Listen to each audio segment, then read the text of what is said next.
The rumble of motorcycle engines echoed through the empty highway until a tiny voice broke through the roar. "Sir, would you buy my bike?"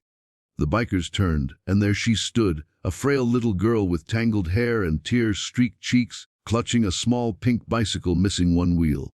"Mommy hasn't eaten in 2 days," she whispered. The leader of the gang, a man feared by many, felt something twist deep inside his chest. What started as a simple road trip would soon unravel a dark secret, a ruthless villain, and a moment that would test the humanity of even the toughest hearts. Before we begin, make sure to hit that subscribe button, because what happens next will absolutely break your heart and restore your faith in kindness. The heat shimmered off the cracked asphalt of Route 47 as the Iron Hawk's motorcycle crew thundered down the long stretch of desert road. The leader, Colt Walker, rode at the front, broad-shouldered, leather vest flapping in the wind, tattoos glinting in the sun. His crew followed close behind Diesel Tank, Rusty, and a few others who'd ridden with him for years. Colt had been many things in his life: a fighter, a wanderer, a man with more scars than he could count. But deep down, he was tired of the chaos. Lately he'd been using the gang's rides to raise money for small-town shelters and struggling families. Maybe it was guilt, or maybe it was redemption, but it gave him purpose. That afternoon they were heading toward Ridgeview, a quiet town tucked between endless miles of dust. Colt slowed near an abandoned gas station where they planned to refuel and grab some water. But as he cut his engine, a small voice reached him through the silence. "Sir, would you buy my bike?" The men turned. Standing by the side of the road was a little girl, no more than 7 years old. Her hair was messy, falling into her face. Her clothes were too small and torn at the knees, and her shoes looked like they'd been rescued from a dumpster. She was holding onto a small pink bicycle with one wheel missing and stickers half peeled off. Despite its condition, she clutched it like it was treasure. Colt took off his helmet, his expression softening. "Buy your bike," he repeated gently. "Why, sweetheart?" The girl looked down at the ground, twisting her fingers nervously. "Mommy hasn't eaten in 2 days," she said. "I thought maybe if I sold this, I could buy her some food." The air fell silent. Even the tough, tattooed bikers behind Colt looked away, uncomfortable. They'd seen a lot of pain in their lives, but this hit different. Colt crouched down to her level. "What's your name, kiddo?" "Lila," she whispered. "All right, Lila. Where's your mom now?" She pointed down a dirt path that led behind a row of trees. "We live in the old trailer. Mommy's sleeping. She gets tired a lot." Colt nodded. "Okay, you keep your bike, Lila. Nobody's buying that. We're gonna make sure your mom's all right, deal?" Her eyes widened. "You will?" He smiled faintly. "Yeah, we will." Colt turned to his crew. "Tank, grab a couple of the food packs from the bags. Diesel, bring the first aid kit. Let's move." They followed Lila down the path, their heavy boots crunching the dry ground. The trailer came into view, a rusted tin structure barely standing, one window cracked, the door hanging open. Inside, it smelled of dust and sickness. On a torn couch lay a woman, pale and frail, her face damp with sweat. She stirred weakly as Lila ran to her side. "Mummy, wake up," the girl said softly. "I found help." The woman blinked, her voice hoarse. "Lila, who are these men?" Colt knelt beside her. "Mum, name's Colt Walker. We were passing through when your daughter stopped us. She said you haven't eaten." Tears filled her tired eyes. "I didn't want her to ask anyone. We've had enough trouble." Tank handed Colt a thermos of soup and some bread. Colt helped her sit up, feeding her slowly. She ate with hesitation at first, then with hunger.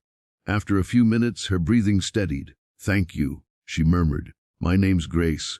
Colt nodded. "You're welcome, Grace. Mind if I ask what happened?" She looked down at her hands. "My husband, he died 2 years ago. We used to own a small auto shop in town. When business slowed, he borrowed money from a man named Victor Kane. Said it would help us keep things running until we got back on our feet. But Kane's a devil. The interest doubled every month. When we couldn't pay, he sent his men." Her voice shook. "They beat my husband in front of Lila. He died in the hospital 3 days later." Colt's jaw tightened.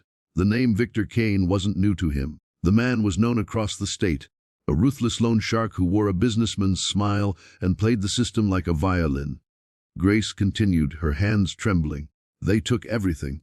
Our car, our tools, our house. We ended up here. I tried to get work at the diner, But when I refused Kane's offer to pay off the debt another way, he made sure I was fired. He said he'd take my daughter if I spoke to the police. The rage that filled the room was silent but heavy. Colt rose to his full height. He threatened your kid. Grace nodded, tears spilling. He owns everyone. The police won't help. Nobody will. Colt turned to his crew. Mount up. Diesel frowned. Colt, you can't just walk into Kane's office. I'm not walking. Colt interrupted. I'm riding. Lila clutched his jacket. Please don't go. He's a bad man. He has guards. Big ones. Colt crouched again, meeting her fearful gaze. Don't worry, sweetheart. He's not gonna hurt you or your mommy ever again. That's a promise. He turned toward the door. Let's pay Victor Kane a visit. The Iron Hawks roared into Ridgeview like thunder, their engines shaking the glass of every storefront. They stopped in front of Kane Financial Group, a building too polished for such a dirty business. A security guard stepped forward nervously, hand hovering near his gun. Colt walked up calmly. We're here for Victor. You got an appointment. The guard sneered. Colt smirked. Yeah, it's called payback. Before the guard could react, Diesel disarmed him and Tank pushed open the glass doors. Office workers scattered, terrified. The sound of boots echoed through marble floors as they stormed toward the top office. Victor Kane sat behind his desk, dressed in a tailored suit, sipping coffee like a king in his castle. He didn't look surprised when Colt kicked his door open. Well, Victor said coolly. If it isn't the legendary Iron Hawks, to what do I owe this visit? Colt tossed a crumpled photo onto his desk, a smiling Grace, her husband, and little Leela on her bike. You took everything from them. Victor leaned back in his chair. Business is business, Mr. Walker. They signed contracts. Debt is debt. You killed her husband. Victor's lips curled into a cruel smile. People die. It's not my concern. Colt stepped closer, his voice dropping to a growl. It's my concern now. Victor laughed lightly. If you think threats will change anything, think again. I have the law, the judges, the cops. You're just a bunch of criminals on bikes. Colt reached into his vest and dropped a small USB drive on the desk. Not anymore. We've been tracking you for months. Every fake loan, every offshore account, every bribe, it's all on here. And guess what? The sheriff and the state news already have copies. Victor's smile faded. You're bluffing. Colt nodded to Rusty, who pulled out his phone and played a video. News anchors already reporting breaking updates about Victor Kane's arrest warrant pending investigation. Victor's face turned pale. You son of a... Before he could finish, the sheriff entered the room, flanked by deputies. Victor Kane, you're under arrest for extortion, fraud, and multiple counts of assault. Victor struggled as they cuffed him, shouting threats that echoed down the hall. But no one listened. Outside, townsfolk and bikers had gathered, cheering as he was shoved into a police car. Grace's name hit the local news that night, not as a victim, but as the woman whose courage exposed years of corruption. Donations poured in from across the state. A few weeks later, Colt and the Iron Hawks returned to the trailer. Only this time, it didn't look like a place of sorrow.